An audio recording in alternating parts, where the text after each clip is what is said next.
নমস্কার। সনাতন ধর্মকথা চ্যানেলে আপনাদের সবাইকে স্বাগত। আজ রামায়ণের অরণ্যকাণ্ডের 12তম পর্ব শুরু করব।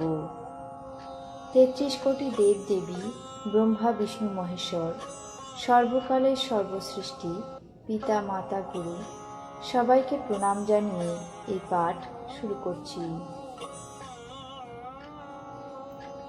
গিদ্ধরাজ জটায়ু নানাভাবে শ্রীরামচন্দ্রের স্তুতি করতে করতে এবং অবিচল ভক্তির বর ভিক্ষা করে পরমধামে চলে গেলেন।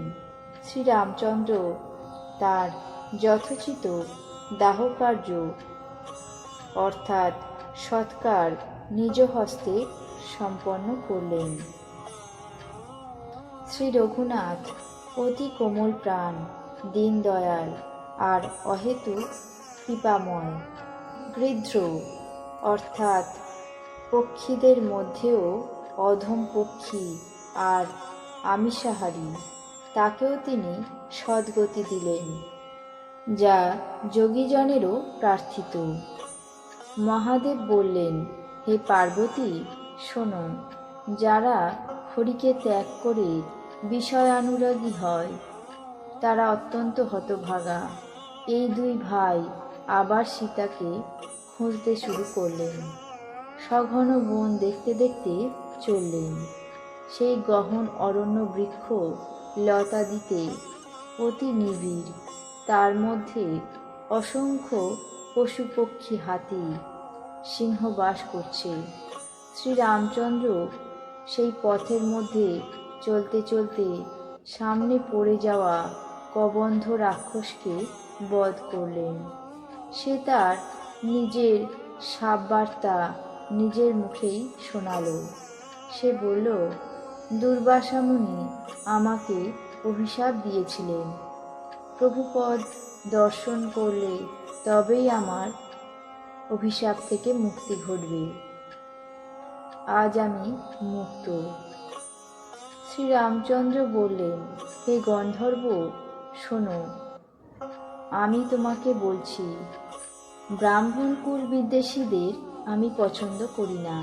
কায় মনোবাক্যে অকপটভাবে যারা মর্তের দেবতা ব্রাহ্মণদের সেবা করে, ব্রহ্মা মহেশ্বরাদি সব দেবতার সাথে আমিও তার বশীভূত হয়ে যাই। অভিশাপ দিলে, প্রহার করলে বা যদি কটুবাক্য বলে, তবুও ব্রাহ্মণ পূজনীয়। সাধুজন এরকম বলেন। শীল এবং গুণহীন হলেও ব্রাহ্মণ পূজনীয়। গুণযুক্ত জ্ঞানী হলেও শূদ্র পূজনীয় নয়। শ্রীরামচন্দ্র নিজের ধর্ম অর্থাৎ ভাগবত ধর্ম বলে তাকে বোঝাতে লাগলেন। নিজের চরণে তার ভক্তি দেখে তিনি ভীষণ সুখী হলেন। তারপর শ্রীরামচন্দ্রের পাদপদ্ম প্রণাম করে তিনি নিজ গতি অর্থাৎ গন্ধর্বের স্বরূপ লাভ করে স্বর্গে ফিরে চললেন। উদার শ্রীরাম তাকে সদ্গতি দিয়ে শবরীর আশ্রমে এলেন। শ্রীরামকে আশ্রমে আসতে দেখে মতঙ্গ ঋষির উপদেশ তার স্মরণে এলো এবং মন আনন্দে ভরে গেল। কমললোচন, আজানুলম্বিত বিশাল বাহু, মাথায় জটার মুকুট আর কণ্ঠে বনমালা শোভিত শ্যামল আর গৌর দুই ভাইয়ের পায়ে শবরী লুটিয়ে পড়ল। প্রেমেতে মগ্ন, তার মুখে বাক্য সরছে না। বারবার সেই চরণ কমলে মাথা ঠুকে প্রণাম করতে লাগল। তারপর জল এনে সাদরে দুই ভাইয়ের পা ধুয়ে দিলেন এবং তাদের সুন্দর আসনে বসালেন। অতি রসালো আর সুস্বাদু কন্দ ফলমূল এনে শ্রীরামকে খেতে দিল। প্রভু প্রীতি ভরে বারবার প্রশংসা করে সাদরে তা গ্রহণ করলেন। তারপর সবরই হাত জোড় করে শ্রীরামচন্দ্রের সামনে এসে দাঁড়াল। প্রভুকে দেখে তার প্রেম উথলিয়ে পড়ল। সে বলল, আমি কিভাবে তোমার স্তুতি করব? আমি অত্যন্ত নীচ জাতি, তার উপরে জড়বুদ্ধি। যে অধম থেকেও অধম নারী, সেই অধমেরও অতি অধম। আর তার উপরেও হে পাপনাশন, আমি তো অতিশয় মন্দবুদ্ধি। শ্রীরামচন্দ্র বললেন, হে ভামিনী, আমার কথা শোনো। আমি তো কেবল একমাত্র ভক্তির সম্বন্ধই স্বীকার করি। জাতি, শ্রেণী, কুল, ধর্ম, মান, ধন, শক্তি, কুটুম্ব, গুণ আর বিচক্ষণতা, এই সব কিছু থাকলেও ভক্তিহীন মানুষ যেন জলহারা মেঘ। এখন তোমাকে আমি নিজের নবধা ভক্তির কথা বলছি, মন দিয়ে শোনো এবং মনেও রেখো। প্রথম ভক্তি হচ্ছে সাধু সৎসঙ্গ। দ্বিতীয় ভক্তি হচ্ছে আমার লীলা কীর্তনে অনুরাগ। তৃতীয় ভক্তি হচ্ছে নিরহংকারভাবে গুরুর পাদপদ্মের সেবা করা। আর চতুর্থ ভক্তি হচ্ছে অকপটে আমার গুণগান করা। আমার মন্ত্র জপ আর আমাতে দৃঢ় বিশ্বাস, এ হলো পঞ্চম ভক্তি, যা বেদে বলা আছে।